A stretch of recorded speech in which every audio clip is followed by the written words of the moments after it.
What's up everyone, Super Auto Gaming here, and today we have the long-awaited Bird Only Challenge. This was actually the first ever challenge I ever posted to my channel.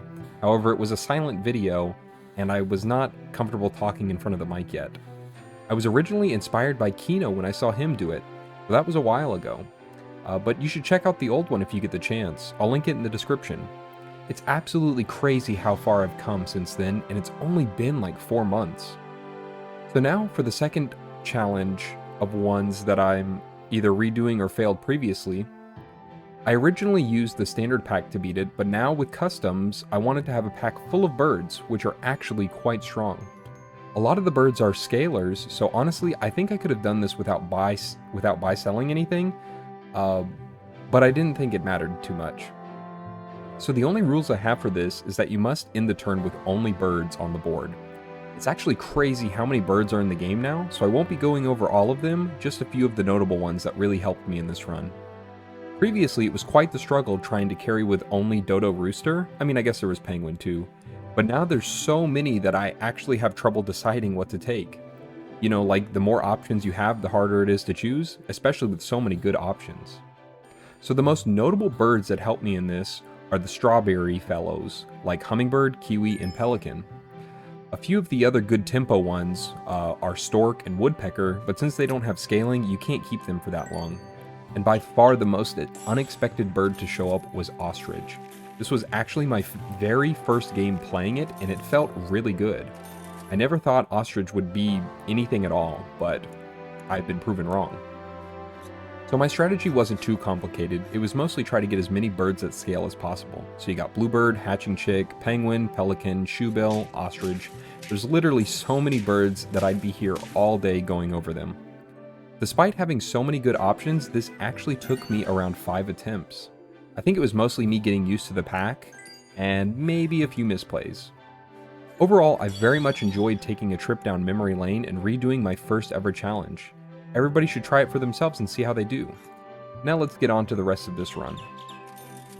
So we've got a very good start here. We found a lot of bluebirds, which is exactly what I want. However, this was basically almost like a 1 HP comeback. We are at 2 HP, but we did lose the first 6 rounds, which was honestly quite surprising.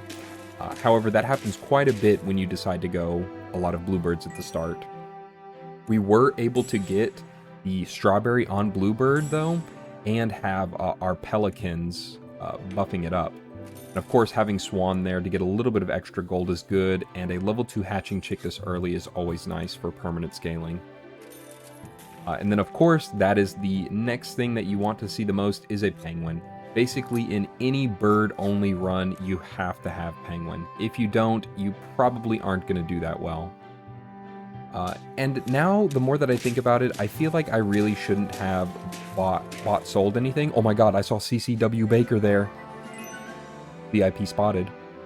Anyways, I feel like I shouldn't have sold anything else, because like even owl and kiwi, those are buy-sell units that are also birds. Or like you have flamingo, so you could have pilled flamingo, also a bird. Like, see, I probably didn't need a zebra there. I could have just done, you know, probably literally anything else. However, you know, I don't think it's that big of a deal. Maybe in some of the future challenges, I won't do it like that. I'll do a very strict guideline as to only buy the things that we're doing. The person who really got me into that is Grounded SAP. I'll leave his channel in the description as well. He's a great SAP content creator. We've been doing it basically together. You know, we started around the same time from nothing, doing Super Auto Pets content, and he's absolutely amazing. I love his stuff, still watch it to this day. He doesn't talk in any of his videos, but I don't think that matters. He comes up with some great ideas, and it's always cool to see. So I know some people don't like the silent videos, and by silent, I mean they still have the audio and such, but no talking.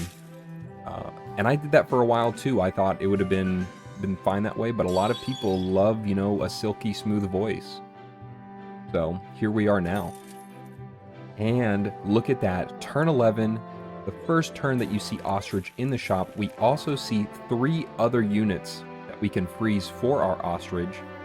So Ostrich is really cool. At the end of the turn, it gets +1/+1 for each unit in the shop that is tier 5 or higher.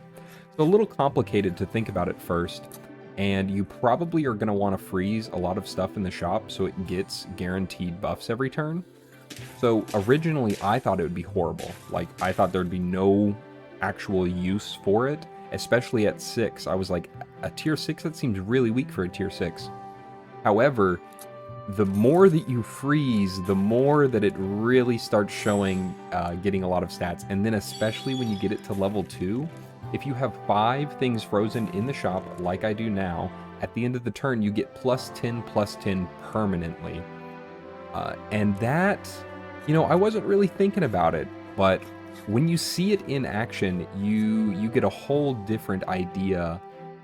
It really opens up your eyes to the changes like that. I was not expecting it to get so big so quickly. So I definitely changed my mind about Ostrich. It is definitely pretty decent, and it pairs extremely well with Moose. So you want to freeze as much in the shop as you can, have an Ostrich on the board, have a Moose, and I mean, you're basically set. However, before you start freezing stuff, you kind of want to have your board set up, kind of like I do now. So we've already got the level 2 Hatching Chick, we have the level 2 Pelican, we've got the Bluebird. The only thing we don't have is a level 2 Penguin, but at this point I don't think it matters. Everything else is scaling. And we can finally get rid of the Strawberry. I think that it's basically, the Bluebird's big enough at this point. It's a 48/44. It might still get a couple buffs from Penguin. And the little, like, +4/+2 that you get from Pelican, I don't think is that big of a deal at this point, because, you know, like I said, our Bluebird's already that big. See, it still takes out a 50/50, especially if it has pepper on it. So here we get our last chocolate that we needed for Penguin, and we can finally pop off. Even if we would have froze that Alpaca as well, Ostrich would have got another +2, but at this point it doesn't matter because this last turn it will get to a 50/50 no problem. I really enjoyed this though. I'm super excited to keep doing more of these challenges, and I hope y'all are excited for it as much as I am. So as we go into this last round here, I just want to take the time to say thank you so much for everyone. It's been an absolute blast. I've been loving it, and hopefully I'll keep it up. So thank you so much. I really hope you enjoyed the video. If you did, like and subscribe. And you know what? Have a beautiful day.